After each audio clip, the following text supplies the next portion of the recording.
Hi friends, ఈ video నచ్చినట్లయితే ఈ వీడియోని లైక్ చేయండి, సబ్స్క్రైబ్ చేయండి. కృష్ణప్రసాద్ తెలివి ఇంటికి రావడంతో అపూర్వ అరుస్తూ ఉంటుంది. నీకు నీ భార్య బిడ్డలు అవసరం లేదు కదా, వాళ్ళే ముఖ్యమని వెళ్ళిపోయావు కదా, మళ్ళీ ఎందుకు వచ్చావు? తిరిగి వెళ్ళిపో. నీకు ఈ ఇంట్లో స్నానం లేదు, ఈ ఇంట్లో నుండి వెళ్ళిపోతావా లేదా అని అపూర్వ అరుస్తూ ఉంటుంది.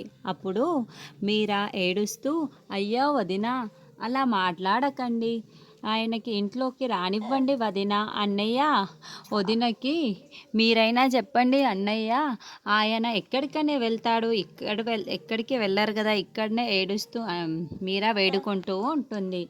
నిజం చెప్తుంది, నిజమే కదా, మీ వదిన మాటల్లో తప్పేమూ లేదు కదా, ఇక్కడ వద్దని చెప్పి వెళ్ళిపోయిన వాడు మళ్ళీ ఇలా తిరిగి వస్తే అది కరెక్ట్ కాదు కదా అని శరత్ చంద్ర కూడా అంటాడు.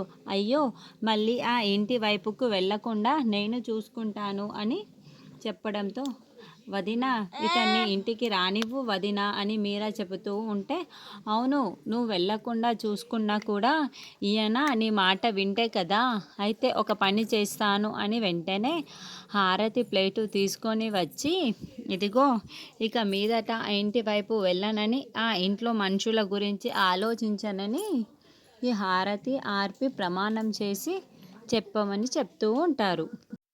అప్పుడు నేను నమ్ముతాను. ఏం కృష్ణప్రసాద్, మీకే చెబుతున్నది, ఆ ఇంటి మనుషుల గురించి ఆలోచించను, ఆ ఇంటి వైపు వెళ్ళనని ప్రమాణం చేసి చెప్పినట్లయితేనే ఈ ఇంట్లో ఉండు, లేకపోతే లేకుంటే లేదు. నిన్నే అడుగుతున్నది, చేస్తావా లేదా? హారతి ప్లేటుని అపూర్వ చూపిస్తూ ఉంటుంది. దాంతో కృష్ణప్రసాద్ వాళ్ళ అమ్మ అందరూ కూడా చాలా బాధపడుతూ ఉంటారు.